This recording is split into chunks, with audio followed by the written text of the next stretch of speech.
ಮಾವನವರು ಯಾವಾಗಲೂ ಕೂಡ ಪ್ರವಾಸದ ಮೇಲೆ ಇರ್ತಿದ್ರಲ್ಲ, ಬೆಳಿಗ್ಗೆ ಬೇಗನೆ ಹೊರಡಬೇಕಾಗ್ತಿರತ್ತ ಸಂದರ್ಭದಲ್ಲಿ ಅವ್ರು ಯಾವಾಗಲೂ ಕೂಡ ಗಂಜಿಯನ್ನು ಇಷ್ಟಪಡ್ತಿದ್ರು ಮಾವನವರು.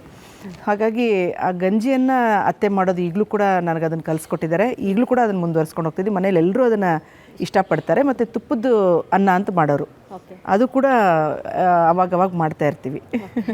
ಸರ್ದು ಫೇವ್ರೇಟ್ ಫುಡ್ ಯಾವುದು? ಯಾವ ಫುಡ್ಡನ್ನು ತುಂಬ ಇಷ್ಟಪಟ್ಟು ತಿಂತಾರೆ ನಿಮ್ಮ ಹತ್ರ ಕೇಳಿ ಮಾಡಿಸ್ಕೊಂಡು?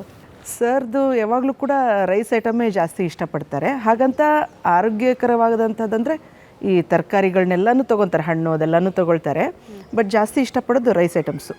ಪಲಾವು ಜಾಸ್ತಿ ಇಷ್ಟಪಡ್ತಾರೆ.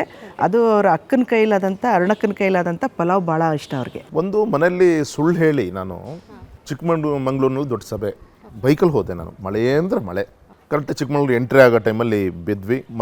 ಮೈ ಮೇಲೆ ಇರೋಂಥ ಬಟ್ಟೆ ಎಲ್ಲ ಹರಿದೋಯ್ತು. ಇವತ್ತಿನ ನಮ್ಮ ಸಿ ಟಿ ರವಿ ಅವ್ರ ಮನೆ ಹೋಗಿ ಅವ್ನ ಶರ್ಟು ಅವ್ನ ಬನೀನ್ ಹಾಕ್ಕೊಂಡು ಸಭೆ ಅಟೆಂಡ್ ಮಾಡಿದೆ. ಗದ್ದೆಲ್ಲ ತೆರೆದು ಹೋಗಿತ್ತು. ಅಂದ್ಕೊಂಡೆ ಬೆಳಗ್ಗೆ ಪೂಜೆ ಏನು ರೆಡಿ ಆಗಿರುತ್ತೆ ಮನೇಲಿ ಅಂದ್ಕೊಂಡು. ಸೊ ಬಟ್ಟೆ ಹರಿದು ಗದ್ದ ಇದಾಗಿದ್ದರಿಂದ ನೀವು ಬಸ್ಸಲ್ಲಿ ಹೋಗ್ಲಿಲ್ಲ, ನೀವು ಬೈಕಲ್ಲಿ ಹೋಗಿದ್ರಿ ಅಂತ ಅಮ್ಮನಿಗೆ ಕ್ಲಿಯರ್ ಆಗಿ ಕೂಡ ಗೊತ್ತಾಯ್ತು.